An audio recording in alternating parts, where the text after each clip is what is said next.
Washington's nowhere close to done to adding blue chip recruits to this class.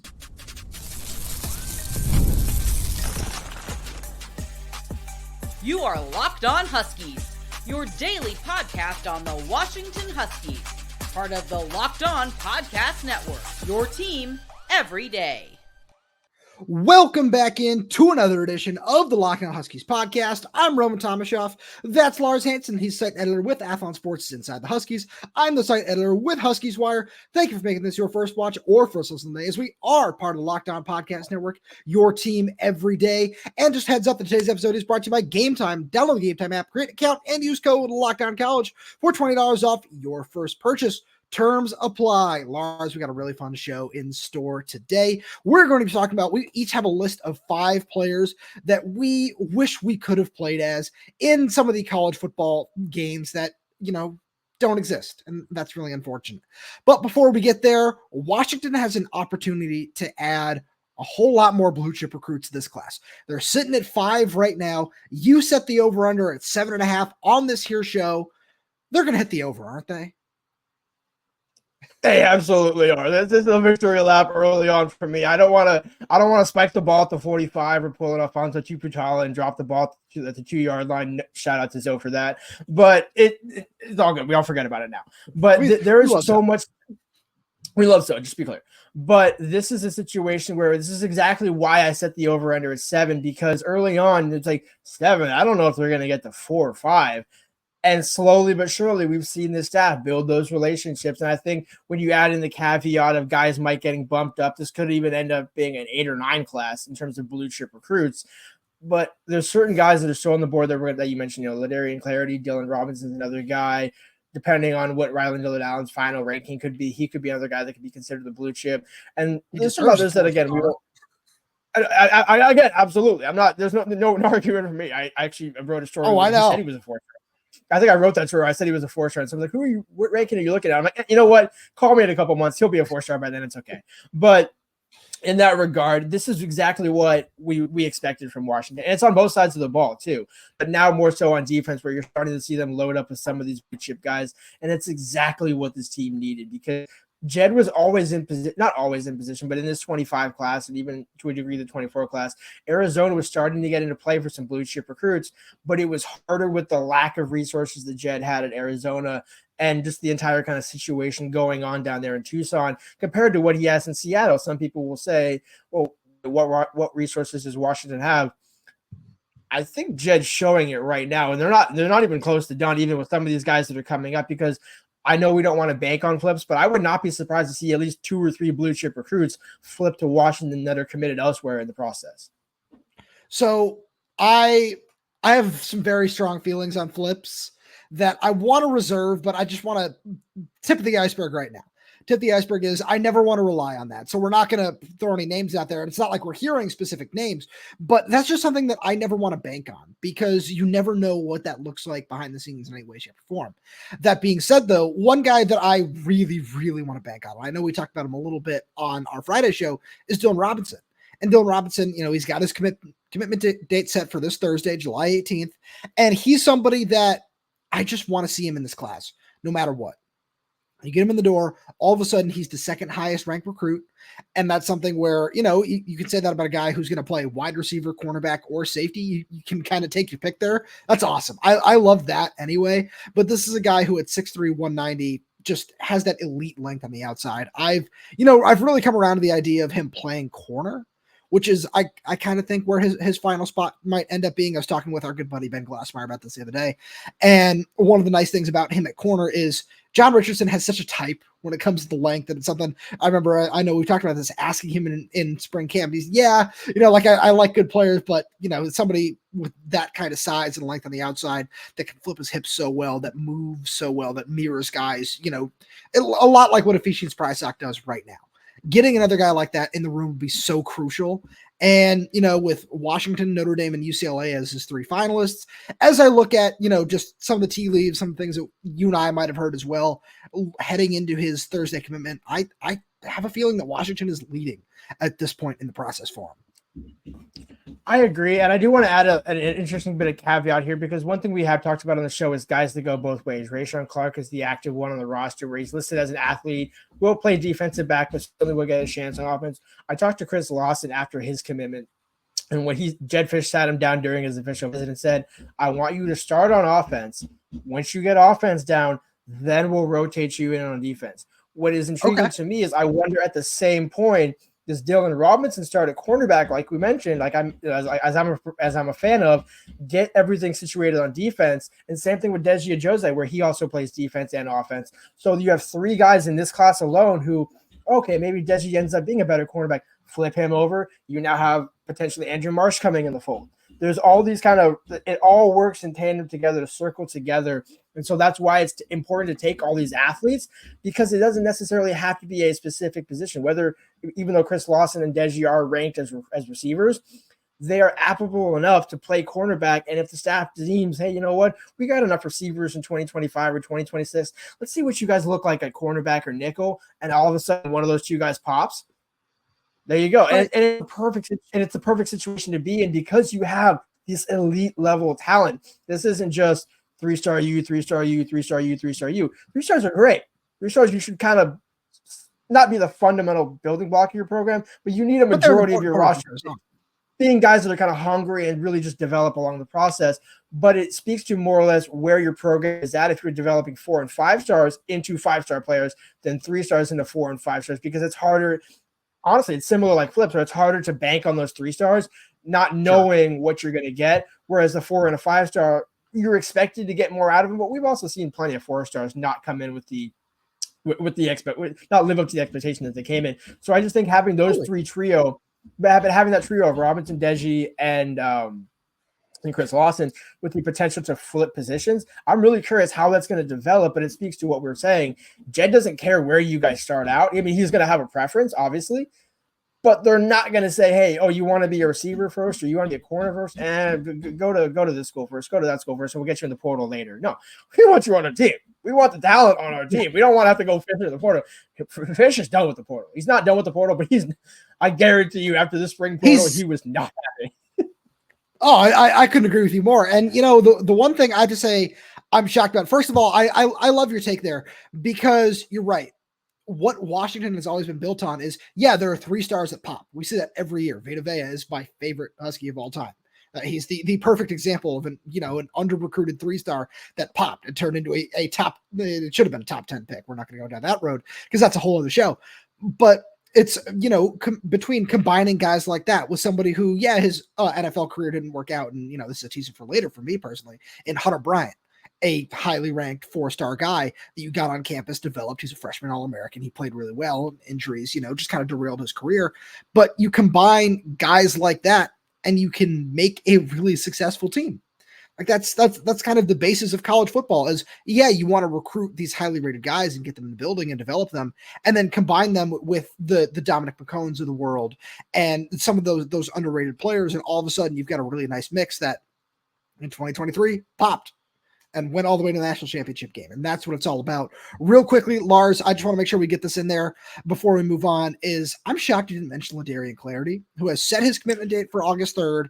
Washington, we're not going to spend too long on it right now. We talked about him a lot on our Friday show, so go check that out if you haven't yet.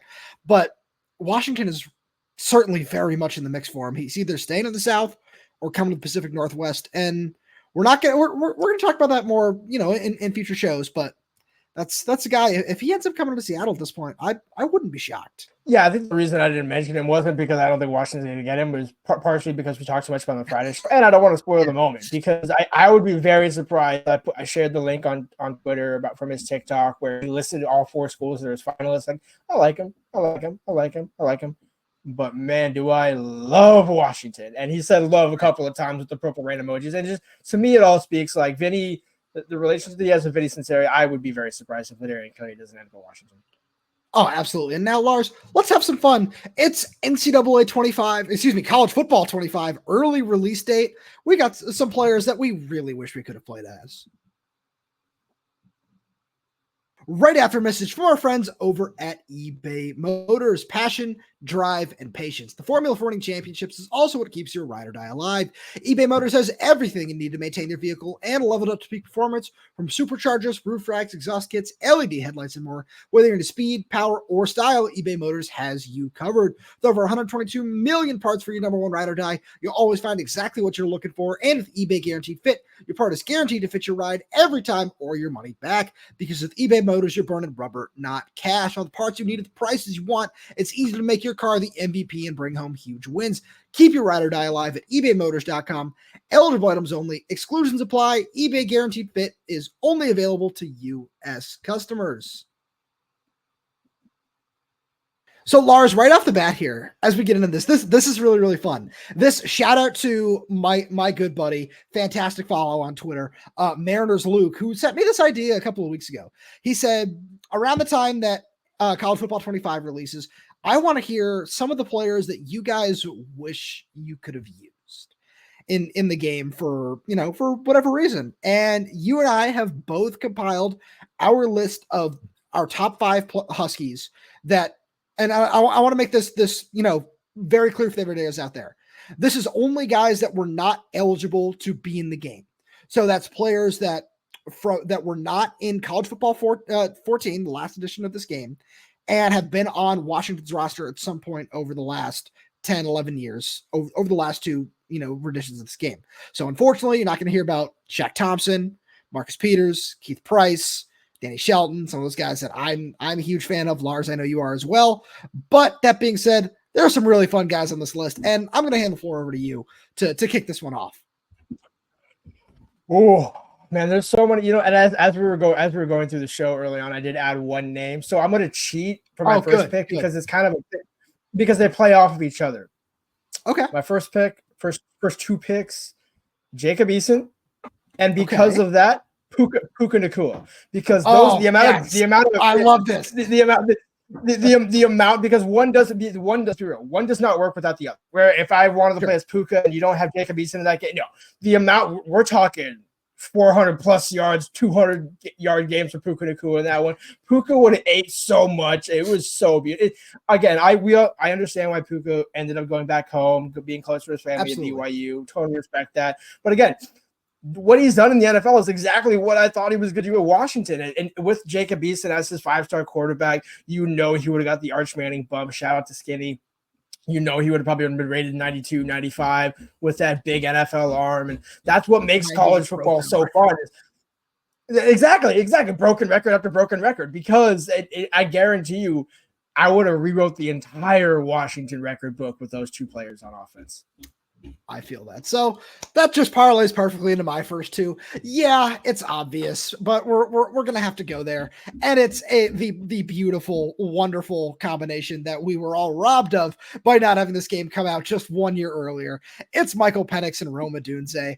I know we all know, but I need to spend a couple minutes on this because it's in the same vein. It would be so much fun.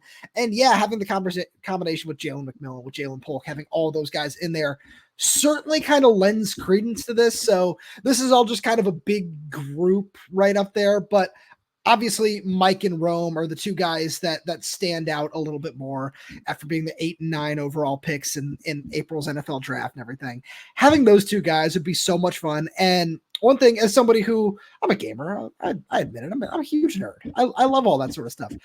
As somebody who I haven't played NCAA 14 in a couple of years at this point, but as somebody who was really, really big on that for a while, just all the little things that make a quarterback wide receiver combination like that so fun.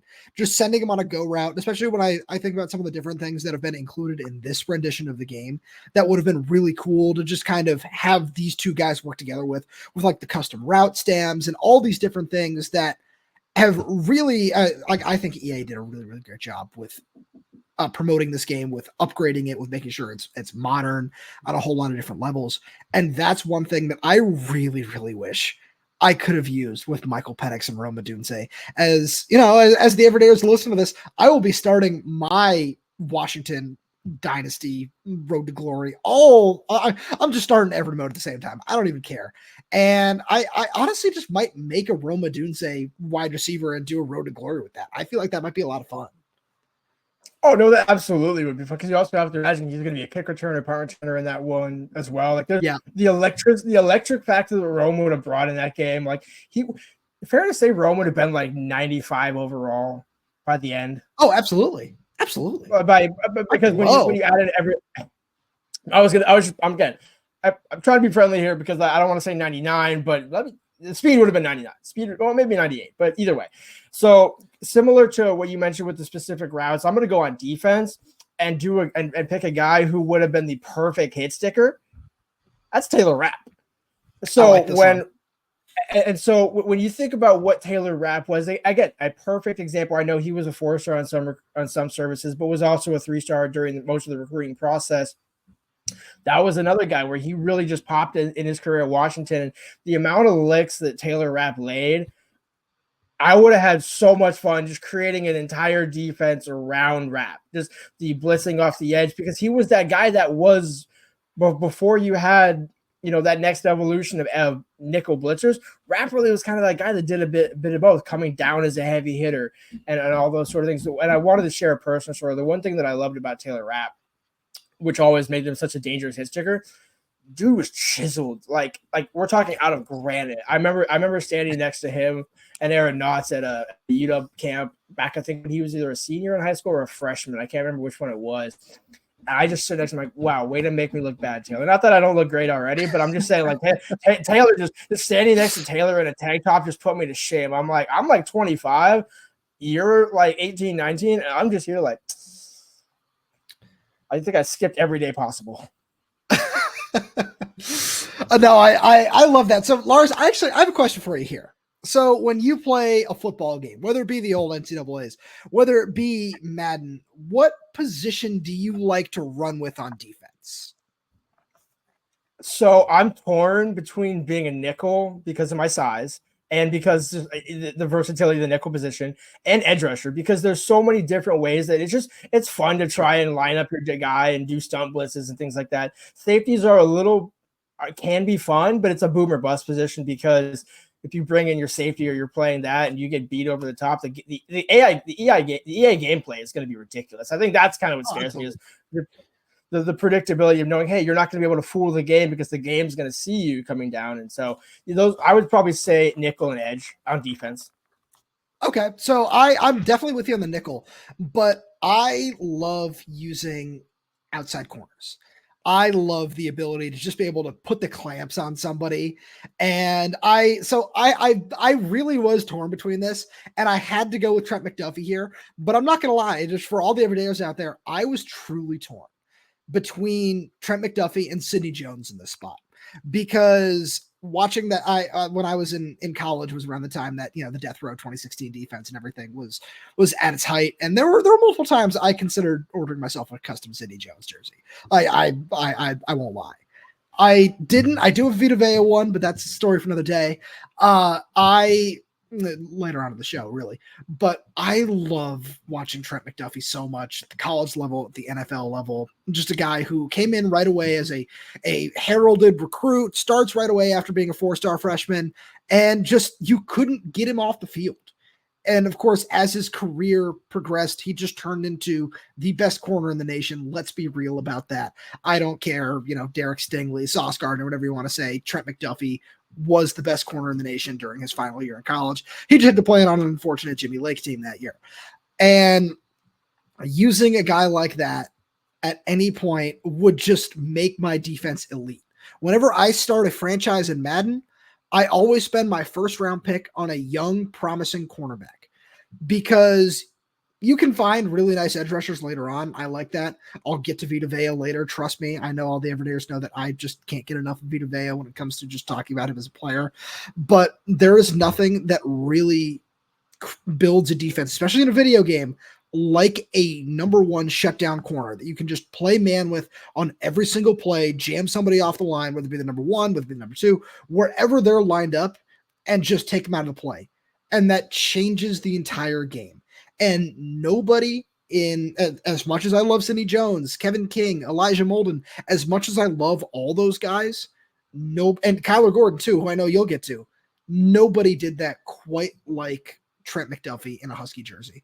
And Lars, we've got so many more of these. We might even have a couple honorable mentions too.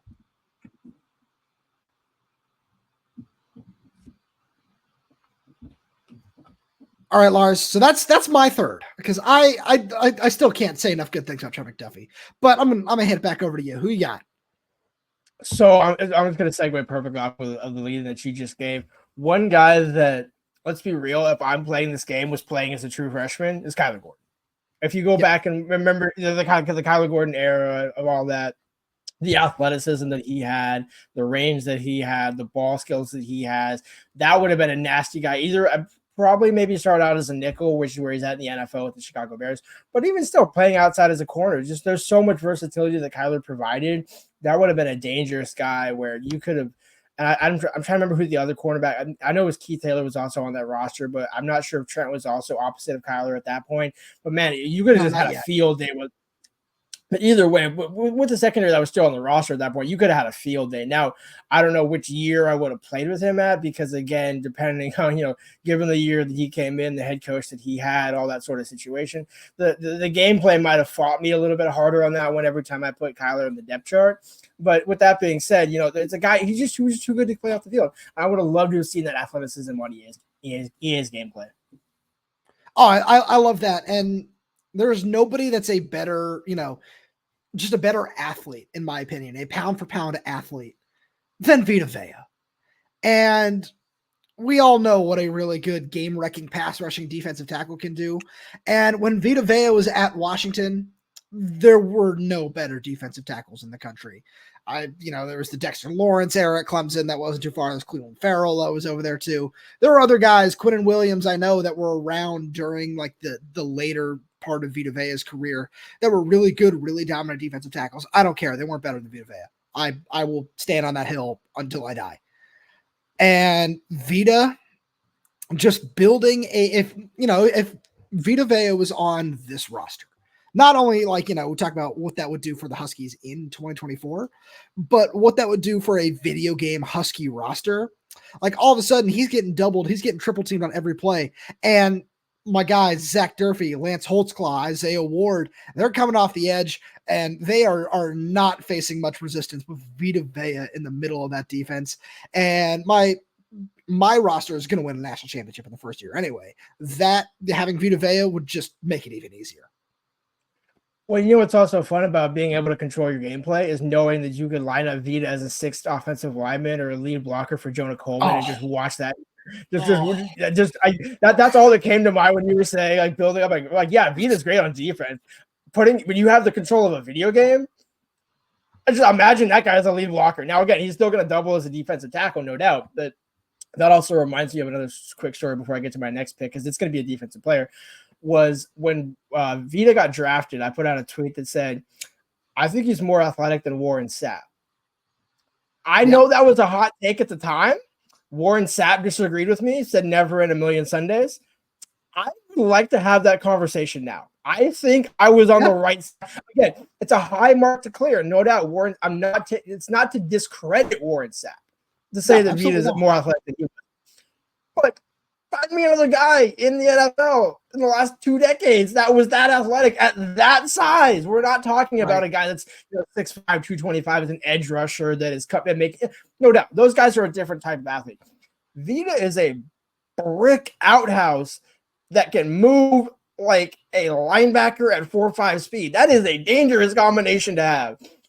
Another guy that can move at 4.5 speed, or maybe not 4.5 speed, but pretty quick off the edge, is Braylon Trice. And I think if we're combining this a little bit here, imagine if you had Vita on the inside and Braylon on the outside.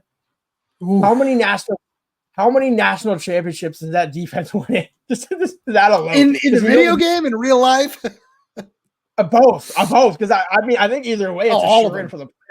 I was going to say it's a sure in for the playoff. But that's the other thing. It's just Braylon's the motor that you could have. There'd be no guy that you could just leave on the field for every single snap and just know that his energy is not.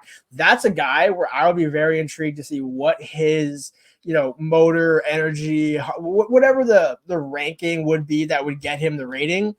It would have to be above 90 in all those categories, because Braylon's motor, double team, triple team, quadruple team, doesn't really matter. I mean, he would get his sack numbers did get limited, but that motor never died. And I would have loved to have had Brandon come off the edge in the A. That would be so fun. Oh, I love that. And so I'm flipping back over to the offensive side for my fifth and final pick here. And you did a really good job of mentioning it earlier, because I think that Jacob Eason, a little bit of a hot take when it might come to this, where, you talk about the Jake Browning era, and I'm sure there are a lot of people who want to see that. We know, with his arm strength, it's not quite like what Jacob Eason's was, but I want to talk about somebody who worked with both of those guys. I want to talk about Hunter Bryant, because Hunter Bryant was one of my favorite Huskies that I got to watch over that period of time. And I wanted to make this one a little video game specific, because I remember the old, way back in the NCAA era of like 2010, 2011, just being unstoppable on corner routes with Austin Seferian-Jenkins. And I feel like you could do the same exact thing with Hunter Bryant in this game, where you talk about just guys whose numbers would have been off the charts. Hunter's athleticism numbers would have been among the best in the game at the position. So you just run that little corner route that back in the old days of some of the EA, just the EA engines and everything, were just absolutely broken and unguardable. Hunter Bryant's go for 3,000 yards in my offense, and it's not even close. You're not wrong, but I would just say the guy that might have more yardage than that, and who also played with Jake Browning, honorable mention, John Ross. Like, so that's another guy where it's the speed that John had, where, and again, because you mentioned Jake Browning, this is kind of where we're going to get into some honorable mentions, since I did tie in a couple of guys early on. But when you think about the impact that John Ross had as a returner out of the slot, the go routes, all those different things, that the speed alone would have been so dangerous to play with. And I honestly, similar to what I said with Vita going on offense, I would have loved to have seen John Ross a cornerback a couple of plays. I would have loved to see what he could do and if he could run with some guys. Because again, that's where the experimentation comes in. Like, it's a video game. It's not real life. Girlfriend's favorite thing to say, why are you wasting time on something that's not real? This is more real than anything. What are we talking about here? Like, it's real to me. It's real to the heart right now. This is what I grew up with. This is my Graceland. But no, it's something where there's so many guys that we could go through this team. When John Ross is one, that would be my honorable mention pick. But there was so many guys that if it would be a real interesting experiment. Who is your starting five that you could put together? Oh, John Ross would be my starting five. Take away offensive line. Who would be your starting offense? With so the guys my starting offense. Right, because John Ross would be in my starting. I'm shocked took you this long to get to him, because he would certainly be in my starting group. It would be John Ross, Rome Odunze, and I'd probably put Jalen McMillan in the slot, and I'll let you have Puka there with Hunter Bryant at tight end, Mike at quarterback, and give me Myles Gaskin at running back. Like that would be a really fun combo right there. And it also parlays perfectly, because I have two honorable mentions here that I wanted to get in there. One of them being Dante Pettis, because who wouldn't love to have Dante Pettis returning punts, doing all that sort of stuff. And I know, like, it was so hard to narrow this down, where I truly don't believe that either of those guys deserve to be honorable mentions, but I love your thought process with Puka. Talk about Jalen McMillan, Jalen Polk, having all those guys in there as well.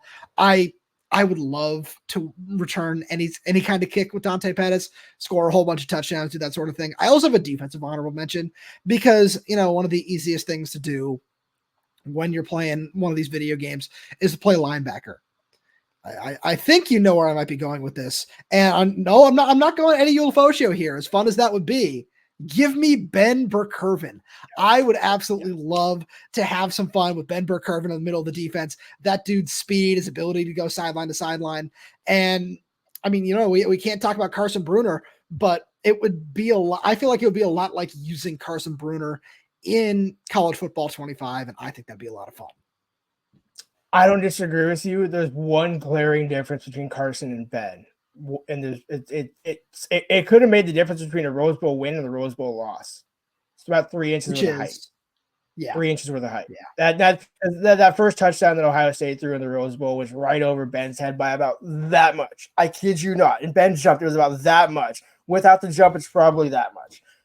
Carson's gonna close that gap. So I do love the comparison, because otherwise, absolutely right. And I think that's what makes Carson so much more. Just to kind of wrap this up, makes Carson so much more dangerous as a linebacker is he has the actual perfect size to play linebacker, cover, drop, blitz, do everything.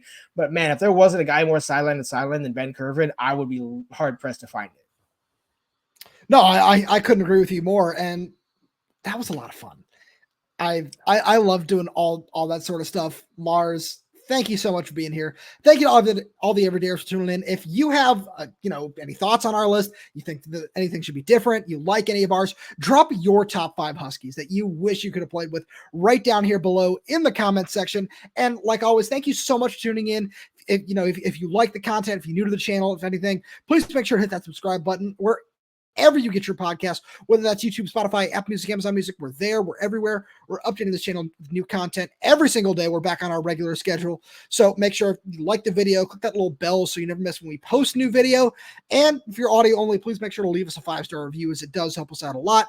Thank you so much for tuning in, and we will talk to you on Tuesday.